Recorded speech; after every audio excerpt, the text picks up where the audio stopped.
ACL surgery के graft को मजबूत होने में, क्योंकि ये बना है टेंडन से, वो लिगामेंट में कन्वर्ट होगा। उसमें बहुत सारे फेज होंगे। पहला फेज आएगा जिसका नाम है अर्ली हीलिंग फेज, वो रहेगा 3 महीने। ये है फेज ऑफ नेक्रोसिस, मतलब मरेगा ग्राफ्ट। ब्लड वेसल्स नहीं है ना उसके अंदर, अभी डाला है सिकुड़न मंडी के अंदर, तो पहले मरता है। तो 3 महीने तक ही कमज़ोर होता रहेगा होता रहेगा होता रहेगा। 3 महीने के लास्ट के अंदर ये बहुत ही ज़्यादा कमज़ोर रहेगा। उसके बाद चालू होगा प्रोलिफरेशन फेज, जो होता है 3 से 6 महीने तक। अब इस फेज के अंदर उसमें ब्लड वेसल्स ग्रो करेंगे, जो खाना मिलेगा वो मजबूत होने लगेगा। सो 6 महीने तक आपका ग्राफ्ट कमज़ोर है, 6 महीने बाद मजबूत। सबसे ज़्यादा कमज़ोर कब है? लगभग 3 महीने के आसपास, 1.5 से 3 महीने जब वो मर रहा है। अब उस 1.5 से 3 महीने के दौरान कल को झटका लग गया या आपका वेट ज़्यादा है, तो हमारा ग्राफ्ट खींच सकता है या टूट सकता है, तो सर्जरी फेल हो सकती है। 6 महीने बाद चालू होता है मैच्योरेशन फेज, उसका और मजबूत होने वाला फेज। उसमें लग जाते हैं लगभग 2 साल तक, 6 महीने 2 साल तक। वो अलग अलग पीरियड क्यों लग रहा है?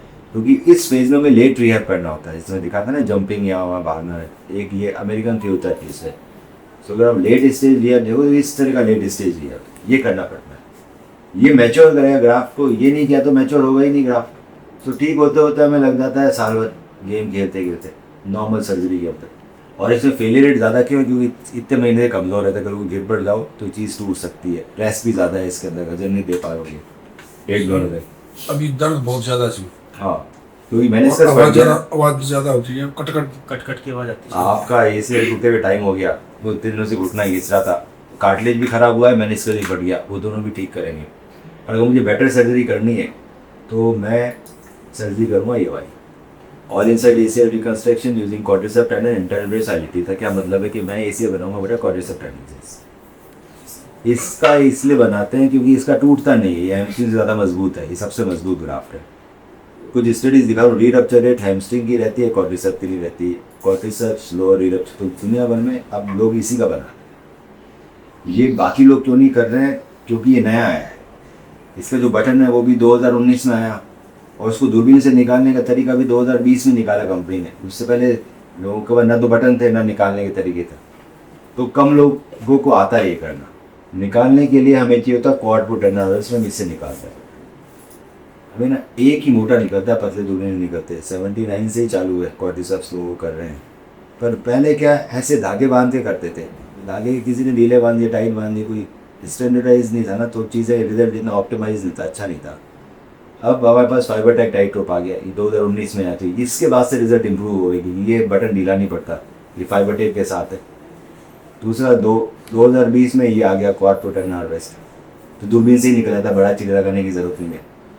सो ये लेटेस्ट है, ये आपका कम से कम निकलेगा 11 mm का। सो 8 mm के हैमस्ट्रिंग और पैराडोनियस लॉन्गस से उठ के हम 11 mm पे आ गए। आपका कितना भी वजन हो, ये टूटेगा नहीं, फटेगा। आपको मजबूत चाहिए, वजन ज़्यादा तो हमें मजबूत ग्राफ्ट चाहिए। छोटे चीज़ से निकल जाता है। हमें लंबा नहीं चाहिए बेटा, हमें 6.5 सेंटीमीटर चाहिए, हमें मोटा चाहिए। अगर आप क्वाड पुट एंड हार्वेस्टर लोगे तो इतना सा निशान पड़ेगा, ये नहीं लोगे तो बड़ा नहीं, दूरबीन से निकल जाते हैं ऐसे, ये इंपॉर्टेंट है। अब मैंने ग्राफ तो ना निकाल लिया 11 mm का, पर मैंने 6 से इतना छोटा किया, तो आपको दर्द कम होगा। इसको ऑल इनसाइड बोलता है बटन।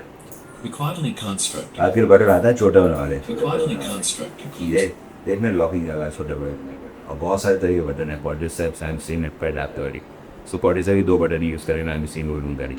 इसका मुख तो ये अंदर 10 का राइट किया, 10 हो गया, तो बाहर की हड्डी में 6 छोटा हुआ ना बेटा, बहुत। बटन एडजस्ट बटन लगने पर जो लाइक हिसाब में काइट ऊपर भी एडजस्टेबल सिस्टम है, नीचे भी एडजस्टेबल सिस्टम है। नीचे इसको जा नहीं सकता, 6 छोटे नीचे बटन लग गए। अब ये भी ग्राफ वही सब 3 फेज से जाएगा, 3 महीने में कमज़ोर होगा, गिरोगे तो इसकी भी टूटने के चांसेस उससे कम है। तो उसको बचने के लिए हम क्या करेंगे, अंदर ही ब्रेस लगा देंगे, इंटरनल ब्रेस को। उसके लिए चाहिए फाइबर टेप और एंकर, ये दो चीज़ें लगी तो अंदर ही ब्रेस लग गया बेटा। अब अंदर ब्रेस लगने से आपको फ़ायदा क्या मिलता है? पैर दिन से चल सकते हो, पैर बैंड कर सकते हो, ना ब्रेस की ज़रूरत है ना वॉकर की ज़रूरत है।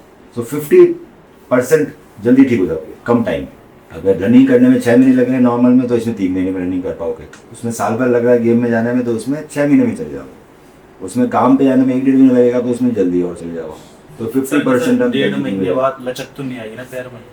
लचक तब आएगी बेटा जब तुम्हारा लिगामेंट लंबा हो जाए, तभी लचक आएगी ना। हमको मेडिकल कराना, मान लो मेरा नंबर आ गया। आपको लचक कब आएगी? जब मैंने जो लिगामेंट बनाया वो लंबा हो गया।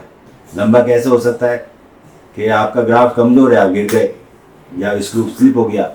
तो ये जो सिस्टम मैं बता रहा हूँ ये एडवांस सिस्टम्स है, इसके लंबे होने के चांसेस नहीं है। क्यों नहीं है?